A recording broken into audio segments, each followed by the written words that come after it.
Good morning students. आज मैं फिर से आप लोगों के सामने कक्षा 12 आरोह भाग 2 से गद्य खंड का चौथा चैप्टर पहलवान की ढोलक का दूसरा भाग वीडियो लेकर के उपस्थित हुआ हूँ। पहले भाग में आपने फणीश्वर नाथ रेणु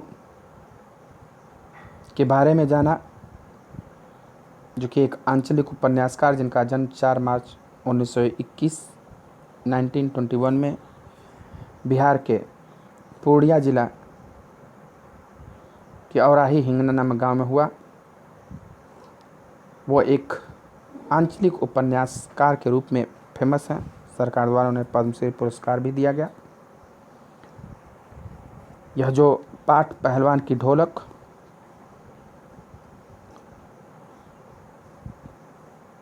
जनरेशन गैप, यानी हम आधुनिकता के चक्कर में अपनी संस्कृति, अपनी सभ्यता को पैरों तले कुचलते चले जा रहे हैं, भूलते चले जा रहे हैं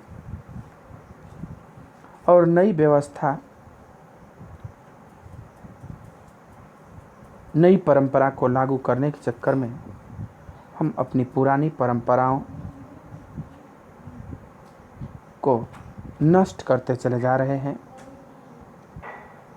जो हमारी पहचान है, जो हमारी शान है,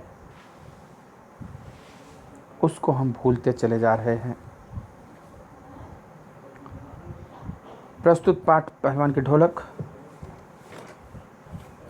गांव में महामारी फैला हुआ है। हैजा और मलेरिया का प्रकोप बढ़ा हुआ है। रात में, जाड़े की रात, अमावस्या की रात बिल्कुल काली अंधेरी।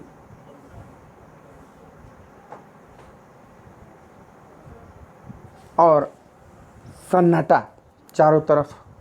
उसमें लोगों को कै करने की आवाज़, कराहने की आवाज़, सिसकने की आवाज़ ही सिर्फ आ रही है, जो उस सन्नाटे को तोड़ नहीं पा रही है।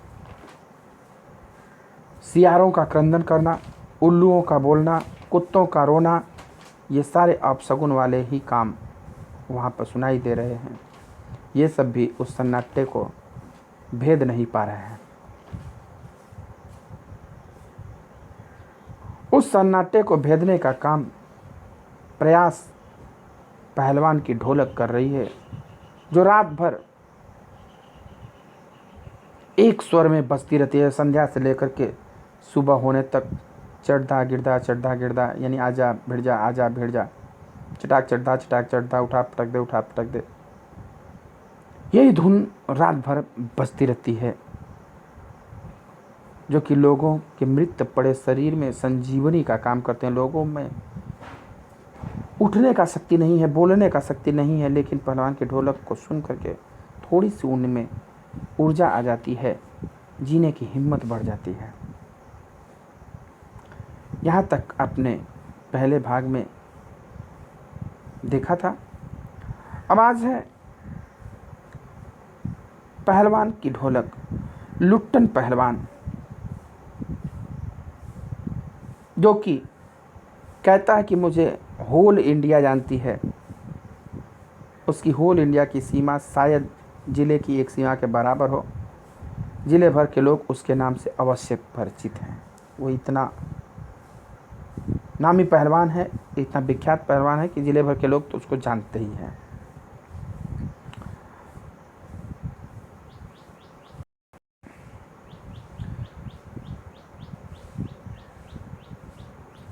लुट्टन के माता पिता उसे 9 वर्ष की उम्र में ही अनाथ बनाकर चल बसे थे। सौभाग्यवश शादी हो चुकी थी, वरना वह भी माँ बाप का अनुसरण करता, क्योंकि जब वो 9 वर्ष का था तभी उसके माता पिता दोनों का देहांत हो गया था। लेकिन तब तक उसका शादी हो चुका था। लुट्टन पहलवान का 9 वर्ष की अवस्था में ही। उस समय बाल विवाह का प्रथा था। 5 वर्ष, 6 वर्ष, 4 वर्ष की अवस्था में ही लड़के लड़कियों की शादी कर दी जाती थी। तो उसके लिए वह बाल विवाह सौभाग्य का बात रहा कि कम से कम कोई तो परवरिश करने वाला था, अन्यथा यह भी अपने माता पिता का अनुसरण करता, अर्थात यह भी उनके साथ ही मर जाता। विधवा सास ने पाल पोस कर बड़ा किया। सास ससुराल में गए, सास भी विधवा थी, ससुर जी नहीं थे, उसने पाल पोस करके बड़ा किया। बचपन में वह गाय चराता और धारोष्ण दूध पीता और कसरत किया करता था। वह क्या करता? गाय चराता था और धारोष्ण, धार से निकला हुआ गर्म दूध, एकदम तुरंत एकदम धार से ही दूध मुंह में गाड़ता था और पीता था। सबसे फायदेमंद वही दूध होता है, क्योंकि दूध को हम जब दो करके ज़मीन पर रख देते हैं, या जैसे जैसे दूध समय बीतता ठंडा होता है, उसमें बैक्टीरिया उत्पन्न होने लगते हैं। इसलिए देखिए, बहुत ज़्यादा देर तक दूध, जब कच्चा दूध रहता है तो फट जाता है, वो बैक्टीरिया बन जाते हैं, उसमें हानिकारक बैक्टीरिया वो भी बनते हैं। इसलिए दूध को बार बार हम गर्म करके उस बैक्टीरिया को मारने का काम करते हैं। लेकिन जो थन से तुरंत दूह करके पिया जाए, वह दूध जितना फायदेमंद है, कोई दूध उतना फायदेमंद नहीं हो सकता है किसी का भी। इसीलिए देखिए कि गाय भैंस का जो बछड़ा होते हैं या बच्चे होते हैं, वो ताकतवर होते हैं, क्योंकि वो धारोष्ण दूध पीते हैं। वो बैक्टीरिया वायरस वाले नहीं पीते हैं, हम लोग बैक्टीरिया वायरस वाले पीते हैं। तो वो गाय चराता था और वहीं वो दूध पी लेता था। गांव के लोग उसकी सास को तरह तरह की तकलीफ दिया करते थे। लुट्टन के सिर पर कसरत की धुन लोगों से बदला लेने के लिए ही सवार हुई थी। भाई उसकी जो सास थी वो भी, ये भी, अरे 9 वर्ष का उनका जब दामाद है, तो बेटी कितने वर्ष की रही होगी? 5-6 साल की रही होगी। और उसी अवस्था में वो विधवा है, तो एज क्या होगी? गांव के लोग परेशान करते थे। तो ये कसरत सिर्फ इसलिए करता था कि अब उन लोगों से बदला ले सके अपने सास का, इसलिए कसरत करता था।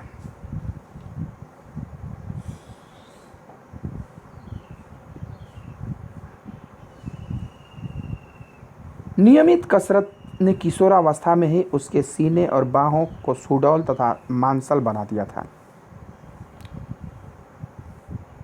कसरत करता था, दंड करता था, बैठक करता था, तो किशोरावस्था यानी कि 12 से 18 वर्ष की जो अवस्था होती है, किशोरावस्था में ही उसके शरीर की मांसपेशियां एकदम से बल्ले सल्ले बन गया था, डोले सोले।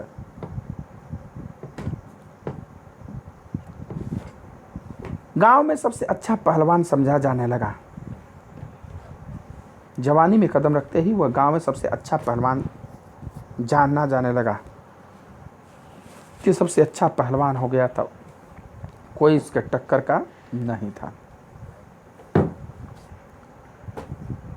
लोग उससे डरने लगे और वह लोग दोनों हाथों को दोनों ओर 45 डिग्री की दूरी पर फैलाकर पहलवानों की भांति चलने लगा। यानी हाथ फैला करके पूरा इस तरीके से, जैसे जिसका थोड़ा सा बॉडी बन जाती है, वो हाथ फैला करके मानो कि हाथ उसके सट नहीं रहे हो, बगल में चलता है। गांव में लोग इससे डरने लगे अब, क्योंकि अगर कुछ होता तो किसी को भी उठा के पटक देता था।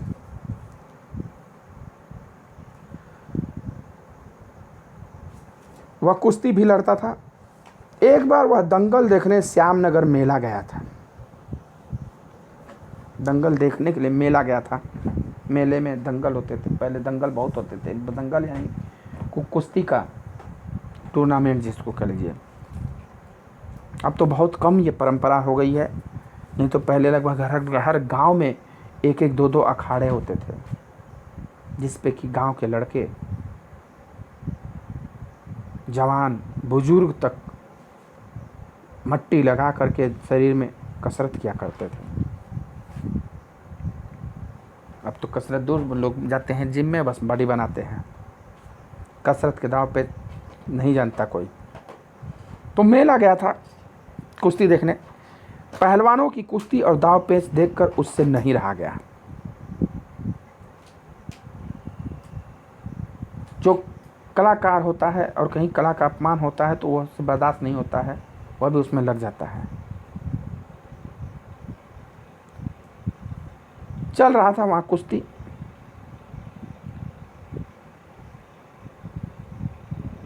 तो ये भी अपने आप को रोक नहीं पाया।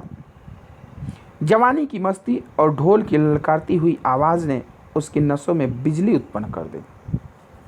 जहाँ दंगल होता है, कुश्ती होता है, तो वहाँ ढोलक बजता रहता है। तो ढोलक का बाजा बजता है और वह ढोल ही उसके गुरु थे। जब उसकी आवाज़ पड़ती थी उस कानों में तो मानो नस उसकी फड़फड़ा जाती थी।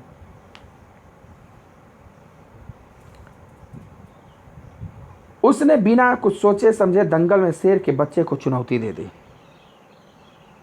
एक पहलवान था चाँद सिंह, जो कि सबको पराजित करके उसको शेर के बच्चे की टाइटल वहाँ मिल गई थी। और वह चुनौती देता था, ललकारता था कि है कोई माई का लाल मुझसे बाजने वाला, है कोई माई का लाल जो कि मेरा टक्कर दे सके। कोई नहीं जाता था, लेकिन इससे यह बर्दाश्त नहीं हुआ और अखाड़े में कूद गया और उनसे हाथ मिलाकर के चुनौती दे दिया। शेर के बच्चे का असल नाम था चाँद सिंह। वह उसकी बल, ताकत और कुशलता के कारण उसका नाम शेर का बच्चा पड़ गया था। वह अपने गुरु पहलवान बादल सिंह के साथ पंजाब से पहले पहल श्यामनगर मेले में आया था। उस मेले में पंजाब से पहलवान आए थे। आज भी अभी पंजाब हरियाणा के ही पहलवान फेमस हैं। आपके यहाँ देखिए जितने ओलंपिक में या अन्य राष्ट्रीय खेलों में जो पदक जीतते हैं वो सब हरियाणा और पंजाब से ही आते हैं। चाहे योगेश्वर दत्त हों, सुशील कुमार हों या गीता फोगाट हों, बेता फोगाट हों, ये सब हरियाणा से ही आते हैं, पंजाब से ही आते हैं। तो पंजाब से पहलवानों का एक समूह आया हुआ था और ये पहली बार आया था चाँद सिंह।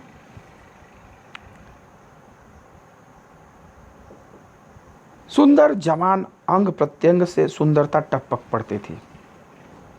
कुश्ती करते उनकी बॉडी की बनावट बड़ी सुंदर होती थी, बेढब्बा नहीं होते थे।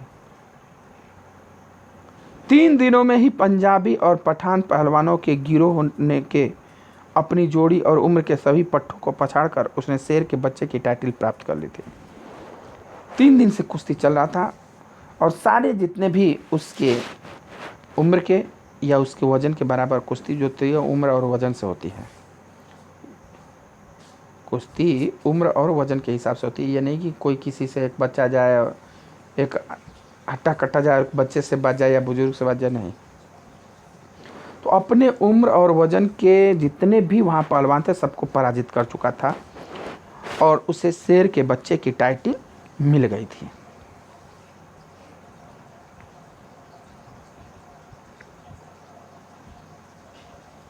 इसीलिए वह दंगल के मैदान में लंगोट लगाकर एक अजीब किलकारी भरकर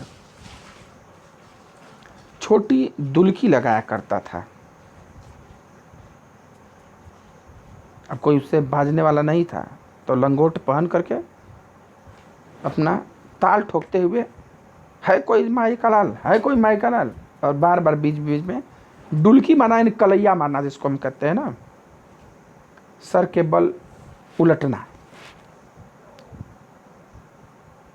देसी नौजवान पहलवान उससे लड़ने की कल्पना से भी घबराते थे। जो बाहर से आए थे पंजाबी और पठान पहलवान, मुसलमानों की पहलवानों की जोड़ी, उनको तो सबको पराजित ही कर दिया था।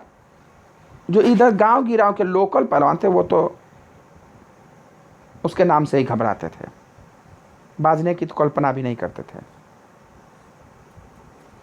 अपनी टाइटल को सत्य प्रमाणित करने के लिए ही चाँद सिंह बीच बीच में दहाड़ता फिरता था। भाई शेर के बच्चा का टाइटल मिला था तो है कोई माई का लाल, इस प्रकार से करता फिरता था। श्यामनगर के दंगल और शिकार प्रिय वृद्ध राजा साहब उसे दरबार में रखने की बातें कर ही रहे थे कि लुट्टन ने शेर के बच्चे को चुनौती दे दी। जो श्यामनगर के राजा थे वो पुरानी परंपरा प्रिय, कुश्ती के प्रिय थे, कुश्ती उनकी प्रिय थी, पहलवानों का कद्र करते थे, जानते थे। तो इसे अपने दरबार में दरबारी पहलवान बना करके रखना चाहते थे। अब विचार कर रहे थे अपने मंत्रियों वगैरह से कि भाई ये तो बहुत अच्छा पहलवान है, क्यों नहीं इसे दरबारी पहलवान बना लिया जाए। शहर विभाग में देखिए, अब दरबारी प्रथा का तो पहले राजा के दरबार में अपना उनका कवि होता था, उनका अपना कलाकार होता था, उनका पहलवान होता था, सब कुछ अपना होता था, और वो दूसरे राज्यों के पहलवानों से, कलाकारों से लड़वाते थे, मुकाबला करवाते थे। तो अब ये भी विचार करते भाई ये तो बहुत बढ़िया पहलवान है, तनख्वाह दिया जाता था उनको, इसको दरबारी पहलवान बना दिया गया। तब तक आकर के वो हाथ पकड़ लिया, ले चैलेंज दे दिया।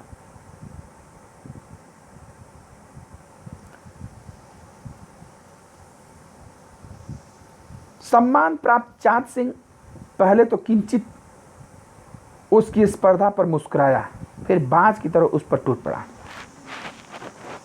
अब इसको भाई शेर के बच्चे का सम्मान मिला हुआ था, पदवी मिली हुई थी, तो पहले तो मुस्कुराया, अरे ये क्या बाजेगा।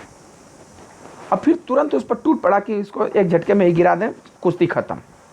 अनजाने में भी अगर आप गिरा दें और वो चित हो जाए तो कुश्ती खत्म, आप विजयी हो जाते हैं। शांत दर्शकों की भीड़ में खलबली मच गई।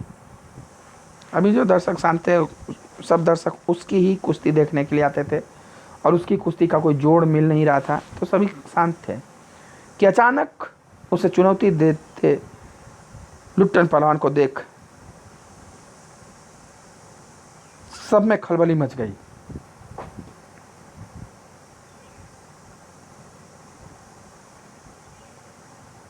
और सब कहने लगे पागल है, पागल, मरा है, मरा मरा। पर वाह बहादुर लुट्टन बड़ी सफाई से आक्रमण को संभाल कर निकल कर उठ खड़ा हुआ और पैतरा दिखाने लगा। तो इसने चाहा बहुत उसने दबाने का प्रयास किया, और जो दर्शक थे अब मरा बेटा, गए बेटा, बस आए थे बाजने, अब मरे, अब निकले। लेकिन वो भी पहलवान था, दाव काट करके बाहर निकल आया।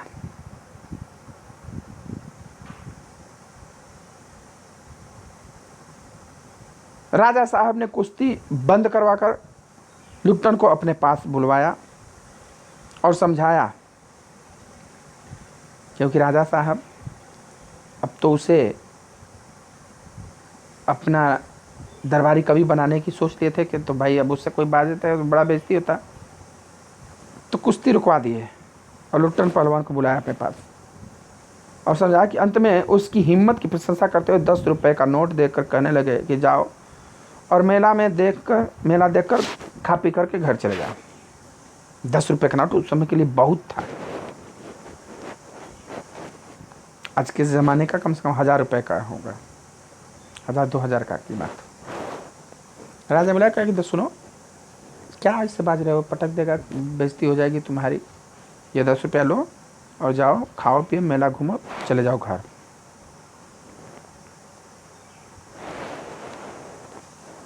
लुट्टन ने कहा नहीं सरकार, लड़ेंगे, हुकुम हो सरकार। तुम पागल हो, अरे जाओ घर। उसने कहा कि नहीं माई बाप, हम इससे लड़ेंगे, घर नहीं जाएंगे, आदेश करिए बस।